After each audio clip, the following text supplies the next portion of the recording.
बिस्मिल्लाहिर्रहमानिर्रहीम। अस्सलाम वालेकुम स्टूडेंट्स, हम डिस्कस कर रहे हैं solving a biological problem. 9th biology chapter 2 का हमारे पास लास्ट लेक्चर है। हम हाइपोथेसिस तक डिस्कस कर चुके हैं कि हाइपोथेसिस क्या होता है। उसके बाद हम उससे नेक्स्ट स्टेप पे चलते हैं। हाइपोथेसिस हमारे पास जब जनरेट हो जाता है तो उस पर बार बार एक्सपेरिमेंट किए जाते हैं और एक्सपेरिमेंट करने के बाद भी जब वो हाइपोथेसिस रिजेक्ट नहीं होता, हमेशा ट्रू ही रहता है, तो बायोलॉजिस्ट का कॉन्फिडेंस और बढ़ जाता है। फिर वो इसको मजीद प्रूव करने के लिए क्या करते हैं कि इससे फर्दर हाइपोथेसिस बनाते हैं, उस पर फर्दर एक्सपेरिमेंट किया जाता है, उससे रिजल्ट निकाले जाते हैं। इतने सारे प्रोसेस के बावजूद जब हाइपोथेसिस रिजेक्ट नहीं हो जाता तो उसको वो थ्योरी बन जाती है। ठीक है, hypothesis that are often tested, बहुत दफा टेस्ट किया जाए, never rejected are called theory.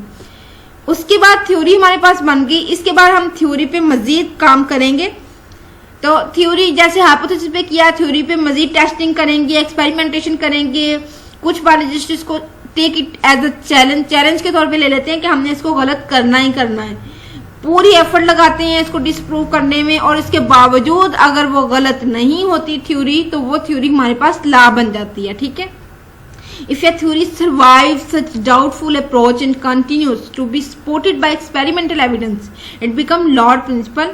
और वो लॉ और प्रिंसिपल हमारी बुक्स में दिए जाते हैं कि इस तरह ये जो है वो लॉ जो है वो एक नेचर का फैक्ट होता है, हकीकत होती है कि ये वाकई इसी तरह नेचर में काम हो रहा है। अच्छा, उसके बाद लॉ और प्रिंसिपल के बाद हम डेटा ऑर्गेनाइज करते हैं कि एक हाइपोथेसिस बना, उसके बाद जितना उस पर एक्सपेरिमेंट का प्रोसेस हुआ, एक्सपेरिमेंट की क्वालिटीज को रिकॉर्ड करने के लिए कि किस तरह का इस पे काम हुआ है, उसके रिजल्ट्स को रिकॉर्ड रखने के लिए साइंटिस्ट क्या करते हैं, उसको graphics, tables, flow chart, maps और डायग्राम्स की शक्ल में लिख सकते हैं।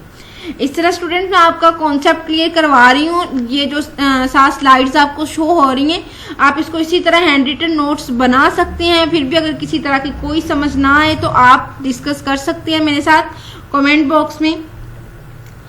उसके बाद हमारे पास आ जाता है डेटा एनालिसिस। डेटा एनालिसिस में क्या होता है कि जब हमारे पास डेटा ऑर्गेनाइजेशन हो गई, लॉ हमारे पास बन गया, तो उस पर मजीद सर्वे किया जाता है स्टैटिस्टिकल मेथड से और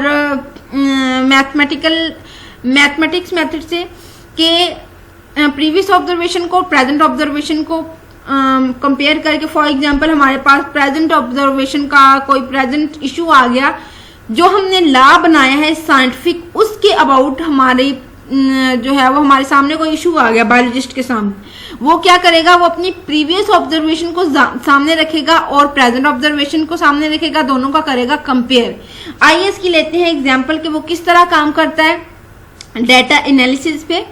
कि फॉर एग्जांपल एक बायोलॉजिस्ट को प्रॉब्लम आया है कि वो उस इन्फेक्टेड मॉस्किटोज जो है उसने बाइट किया है 100 हेल्दी स्पैरोज को। ठीक है, जिसमें उसने चेक करना है कि कितनी बर्ड्स या कितने स्पैरोज को मलेरिया हुआ है। इसके लिए वो क्या करेगा, वो अपनी प्रीवियस एक्सपेरिमेंट्स जो उसने नोट किए हुए हैं या किसी और साइंटिस्ट ने नोट किए हैं और वो रिकॉर्ड फॉर्म में आए हैं, बुक फॉर्म में आए हैं, तो वो अपनी उस ऑब्जर्वेशंस को देखेगा।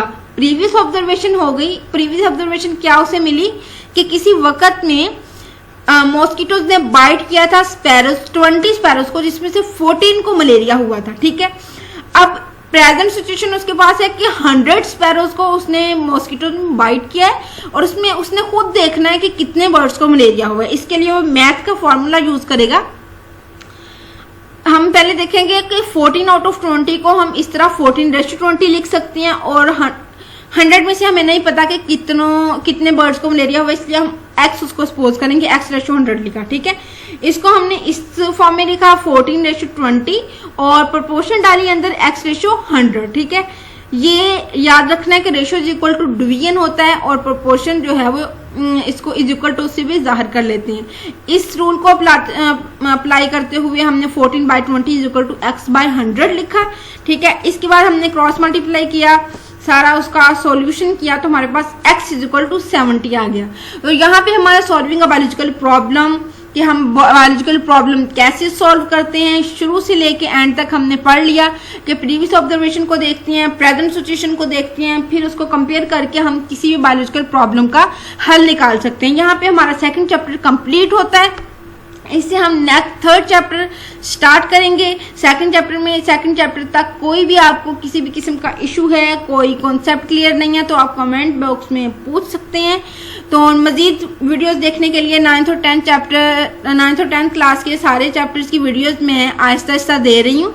तो उस वीडियोस को अगर आपने देखना है तो प्लीज मेरे चैनल को लाइक करें, सब्सक्राइब करें। सब्सक्राइब करने के साथ ही बेल आइकन आएगा, उस बटन को प्लीज प्रेस कर दें ताकि आपको साथ साथ न्यू वीडियोस के नोटिफिकेशन मिलते रहें। Thank you so much. तब तक के लिए अल्लाह हाफिज।